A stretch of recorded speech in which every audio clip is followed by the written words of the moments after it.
성경 말씀은 여러분 교재에 있습니다. 잠언 22장 6절입니다. 마태복음 7장에서 예수님께서는 말씀을 듣고 행하는 자는 반석 위에 집을 세우는 지혜로운 자이지만 말씀을 듣고 행하지 아니하는 자는 모래 위에 집을 세우는 어리석은 자라고 말씀하십니다. 그렇습니다. 우리가 말씀을 듣는 것보다 더 중요한 것은 그 말씀을 우리의 삶 가운데 적용하는 것입니다. 들은 말씀을 깊이 묵상하고 기도하는 가운데 우리의 삶에 구체적으로 적용할 때 우리는 말씀의 능력과 축복을 체험할 수 있습니다. 우리 기쁨교회 모든 성도님들은 들은 말씀을 생활에 잘 적용하시는 그러한 지혜로운 성도가 되시기를 주님의 이름으로 축원드립니다. 이번 주일과 다음 주일은 하나님의 자녀로 양육하십시오라는 제목을 가지고 자녀 교육에 대해서 설교를 하기보다는 특강을 하려고 합니다. 그런데 이 강의도 듣기만 하면 아무 도움이 되지 않습니다. 아무쪼록 이 강의를 여러분의 자녀 교육에 구체적으로 잘 적용하셔서 자녀 교육에 있어서 하나님의 놀라운 은혜와 축복을 누리시기를 바랍니다. 여러분 교재 보시면 하나님께서 부모에게 맡겨주신 가장 귀한 사명은 자녀 교육입니다. 너무나 중요한 말씀입니다. 우리 다시 한번 우리 같이 한 목소리로 읽어보도록 하겠습니다. 하나님께서 부모에게 맡겨주신 가장 귀한 사명은 하나님께서 부모에게 여러 가지 사명을 많이 주셨지만 가장 중요한 사명은 자녀 교육입니다. 후에 부모가 하나님 앞에 서서 결산할 때 하나님께서 부모들에게 가장 중요하게 평가하는 것이 자녀를 어떻게 양육했는가입니다.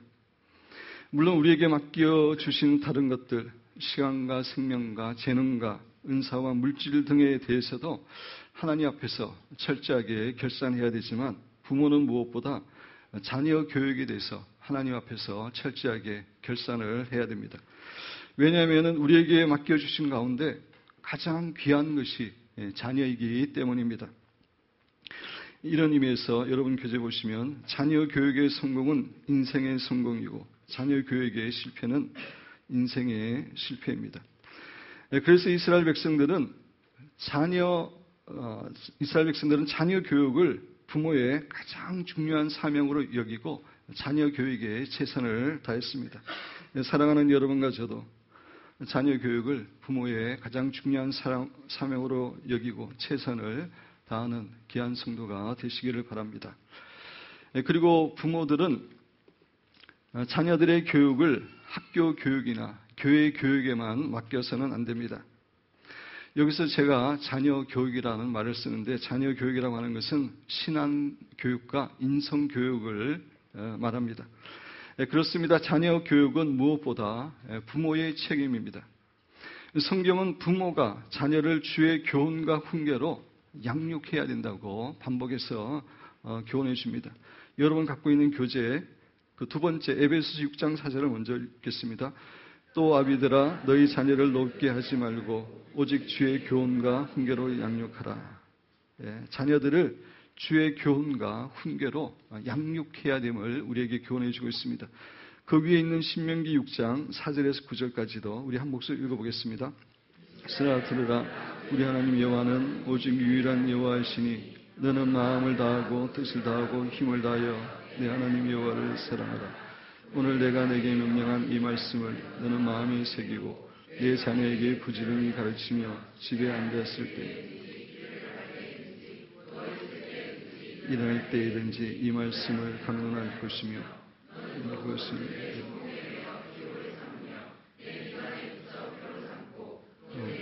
수시로 강론에 기록할지어다.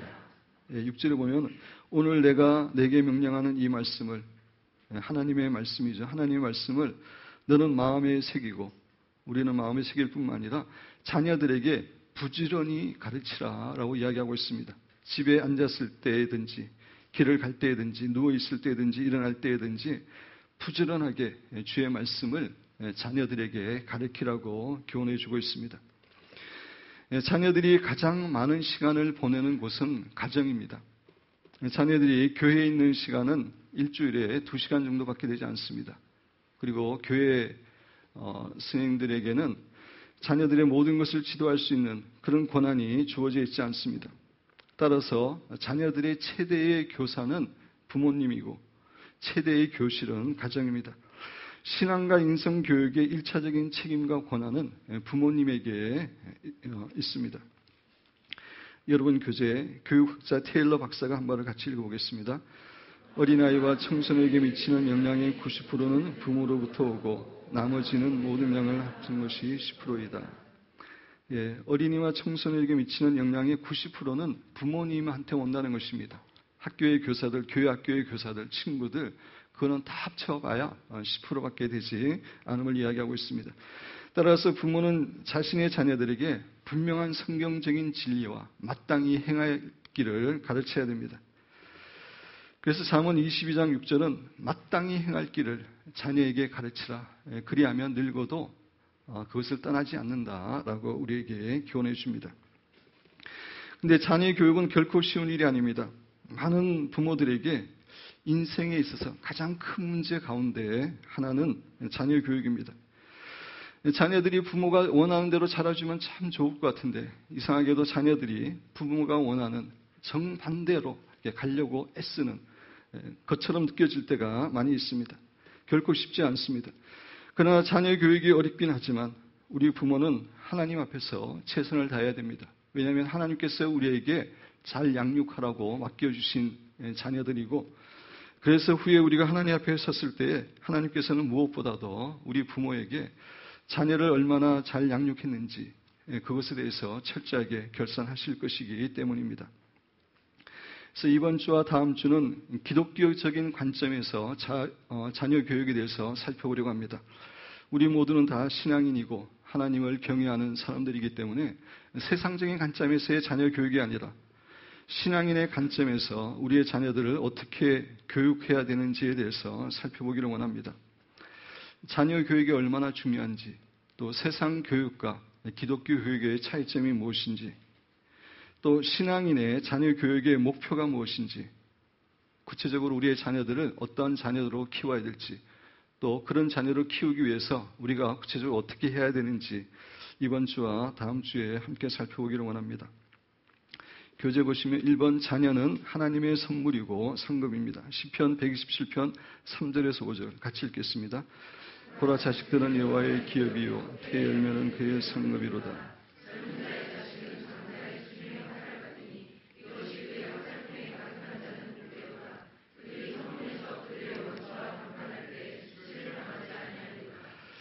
자식들은 여호와의 기업이다라고 이야기하고 있습니다. 여호와의 기업이라고 하는 것은 하나님께서 맡겨주신 유업이다라고 하는 그런 의미입니다. 그렇습니다. 자녀는 우리의 소유가 결코 아니라 하나님께서 맡겨주신 것입니다. 하나님의 뜻 가운데 자녀들을 말씀 가운데 잘 키우라고 하나님께서 우리에게 맡겨주신 존재들입니다. 따라서 부모는 자신의 생각이나 욕심대로 자녀를 양육해서는 결코 안 되고 철저하게 하나님의 청지기로서의 책임감을 가지고 자녀를 교육해야 됩니다. 그런데 안타깝게도 너무나 많은 그리스도인 부모들조차도 자녀를 자신의 소유로 생각해서 자기의 욕심대로 자기의 마음대로 교육하려고 하는 그런 경향을 가지고 있습니다. 어떤 부모들은 자기가 이루지 못한 것들을 자녀를 통해서 성취하기 위해서 다시 말씀드려서 자녀를 통해 대리 만족을 얻기 위해서 과도한 공부를 강요하기도 합니다. 그러나 우리의 자녀는 부모의 욕망을 채워주는 대리 만족의 대상이 아닙니다. 하나님께서 우리에게 잘 키우라고 말씀대로 잘 키우라고 맡겨주신 하나님의 유업입니다. 따라서 우리는 이 사실을 기억하는 가운데 하나님의 뜻 가운데 자녀들을 양육해야 됩니다. 두 번째, 자녀 교육에서 아버지의 역할은 너무나 중요합니다. 우리 같이 읽겠습니다. 자녀 교육에 있어서 가장 중요한 역할을 해야 하는 사람은 아버지입니다. 가정에서 제일 가정교육에 중요한 역할을 하는 사람은 아버지입니다. 왜냐하면 아버지가 가정의 머리이고 가장이기 때문에 그렇습니다. 그래서 유대인들은 자녀 교육에 있어서 아버지가 주도적인 역할을 해왔습니다. 아버지는 가정의 제사장이며 교사의 역할을 하는 사람이기 때문입니다. 여러분 교재에 하나님께서 같이 읽겠습니다. 하나님께서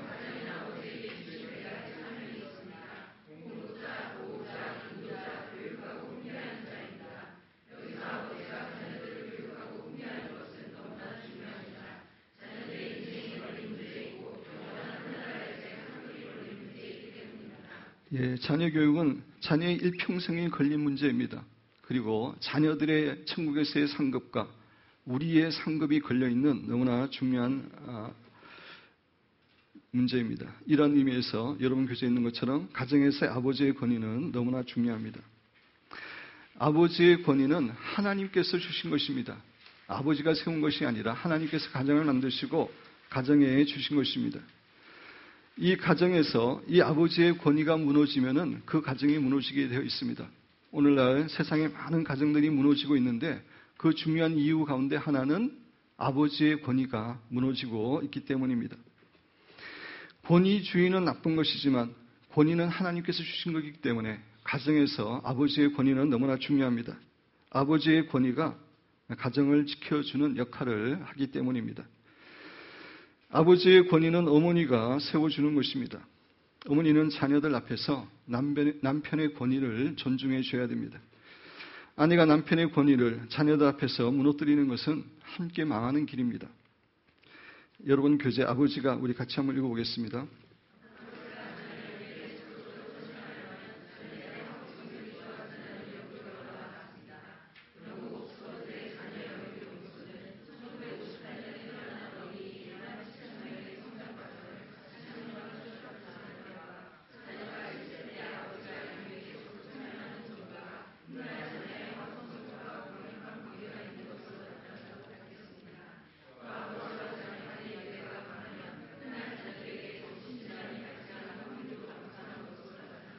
예, 아버지의 교육이 성적과 정신건강에 영향을 끼치고 뿐만 아니라 신앙교육과 인성교육에도 아버지의 역할이 너무나 중요합니다. 성도 여러분, 가정교육을 비롯해서 가정에 대한 모든 책임은 궁극적으로 아버지에게 있습니다.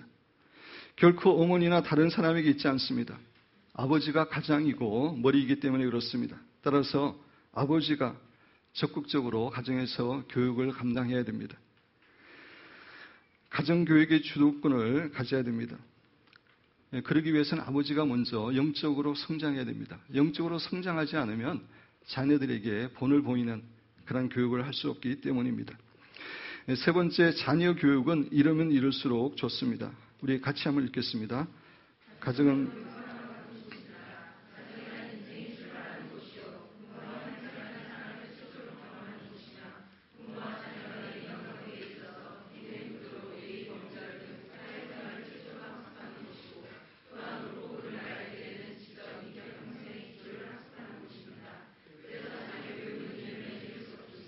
계속 읽겠습니다.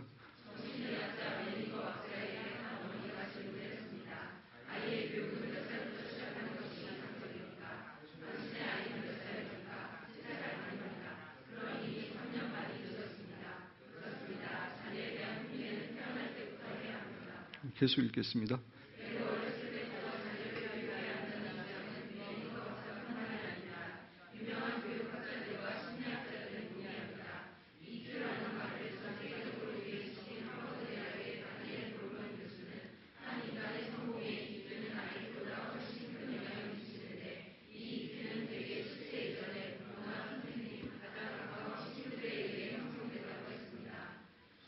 감성지수 같이 읽겠습니다.